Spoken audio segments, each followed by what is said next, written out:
Few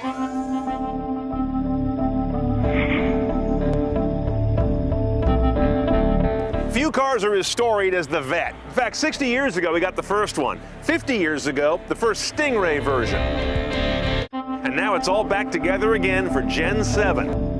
The 2014 Corvette Stingray.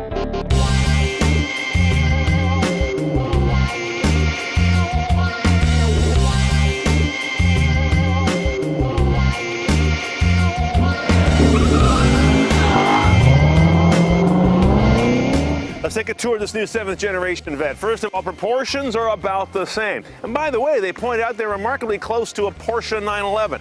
I've never really seen that in it. Look at the front of this guy. There's a lot of Ferrari DNA in here. I mean, this is a very different face. Easiest way to spot the new Vette. The hood is carbon fiber, very, very light. Same thing goes for the roof panel.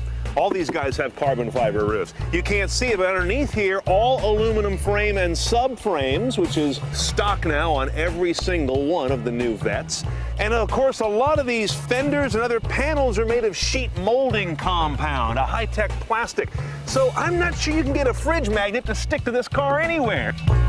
Now, it gets real controversial back here. These taillights, this whole cluster here, is either the new look of Corvette, or if you're more of a doubter in the various chat rooms and forums, a travesty that is too much Camaro or Malibu. Very unique here. These are the trumpets of hell. These things go to a dual exhaust system out to 4 tips that has this mechanical actuator that opens up a valve back here for a whole lot more bellow and more flow. They say it can actually add 5 horse and 5 foot-pounds if you have the performance exhaust system. Little free flow does wonders.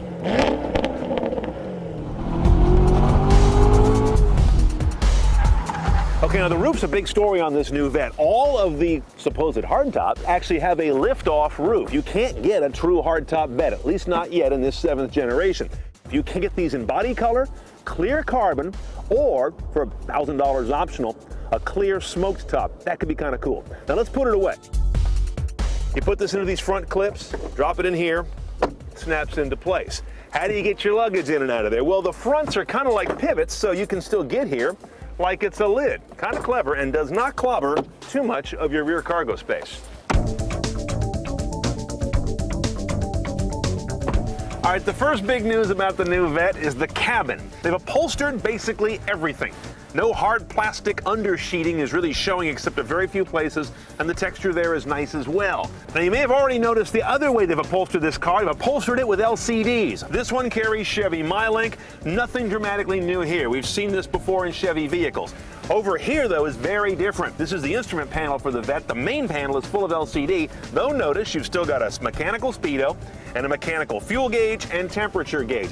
However, what's in the middle there is very cool. You could either be in eco mode. Yes, there's an eco mode on the Vette. We'll talk about MPG in a minute. It's pretty darn good. Kick it again, you go to touring. This is kind of your everyday driving mode that isn't tuned down for eco. Hit it one more time, now you go to sport. Look what happens. You get very tachometer centric and you pick up 2 more virtual gauges for oil pressure and oil temperature, and your last click over to the right is the track mode. When you do that, you get a hockey stick RPM bar, and you also get your trap times, best, previous, and current, for actual track runs when you're using your launch control. In combination with that, I've got the best HUD yet on an American car. It's quite bright, and if I go through the information button right here, I can change it from the hockey stick tack, traditional tack. There are my G-forces. Who did 1.25 Gs?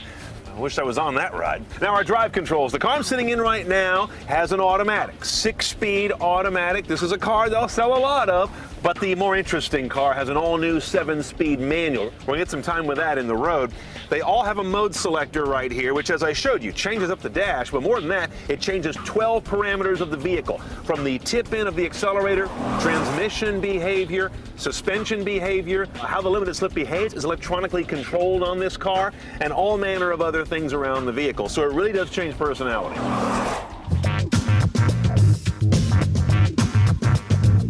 Now, in the engine bay of the new Vette is an interesting story. Tale of 2 cities, one modern, one not so much. Here's what's modern. 6.2-liter V8, it's a Corvette. And it does have direct injection for the first time, as well as variable valve timing and active cylinder management. This guy can shut down from 8 to 4 cylinders. I'll talk about that in a minute. Here's what's old. This is still an overhead valve pushrod engine. They decided not to go with overhead cams because of height. The designers wanted to package this nose nice and low, and to add a stack of cams up here would have brought things up, about here. So the cam's buried down in the valley the way it used to be and keeps the top a little lower. Doesn't seem to hurt the numbers any. 455's the horse, 460 foot-pounds of torque.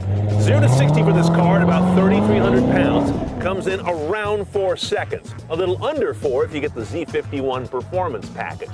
Here's the real payoff. They got some good MPG out of this guy.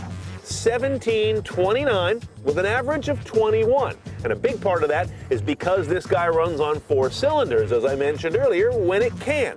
You may think that's kind of a limp home or a cruising mode, but because this engine is so big, 4 cylinders of this, half of this guy, is still a pretty roaring engine. So they say this car can run on 4 cylinders a lot, even kind of in a performance way.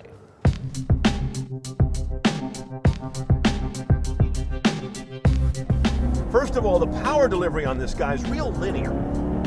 Thundering, but linear. You don't get this big pop at the beginning. You've got a nice, even, fat torque and power curve, and that's what Chevy said they did with this guy, increasingly over the 6th generation.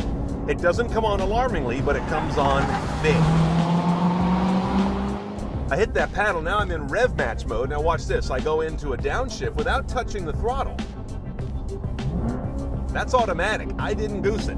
And it matches my RPMs. Now I gotta say this, it's kind of slow. I can do it faster than that, but if you're not great at driving a stick, especially with 460 on tap, this is a nice aid. Now Chevy says this car in stock trim will turn a G on the skid pad. On the autocross track, you really get a taste of that. It's much more directionally nimble than I recall a Corvette, at least the last time we drove one a couple of years ago. I'll tell you this, the driving dynamics of this car don't feel dramatically different than the last Vette we had, and there's a reason for that. The Corvette's still a Corvette. The layout is iconic. As a result, you're not suddenly going to have some mid-engine turbo V6 car with a Corvette. It's always going to kind of drive the way it drives. Well, you got big boots on this car, and you can just come around a corner all day long with that nice linear power. I mean, we're pushing it. And this car feels stuck right down, like a big old super glue factory leaked all over it.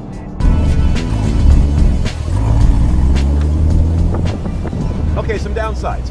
It still is a relatively, shall we say, gutsy feeling in the interior. There's quite a bit of cabin noise. The vibration's definitely well managed, though. I gotta give them that. The shifter could be better. The clutch travel's nice, but this shifter's a bit much. Your top 3 gears, I believe, are overdrive. That's interesting, probably an EPA strategy. 5, 6, and 7, things get a little wandery out there. It's not as clean as I'd like it on that part of the gate. And the rev matching thing, like I say, I could do better. There's a lack of legroom on the passenger side. I'm 6'2", and I cannot ride comfortably there for more than about 20 minutes before it's claustrophobic. I can't get enough legroom. And it's still a little bit tight in here. I mean, Corvettes are not known for having a lot of space. They're not a big car, but something about this big, massive center structure here seems to make it more so. All day long. All day long.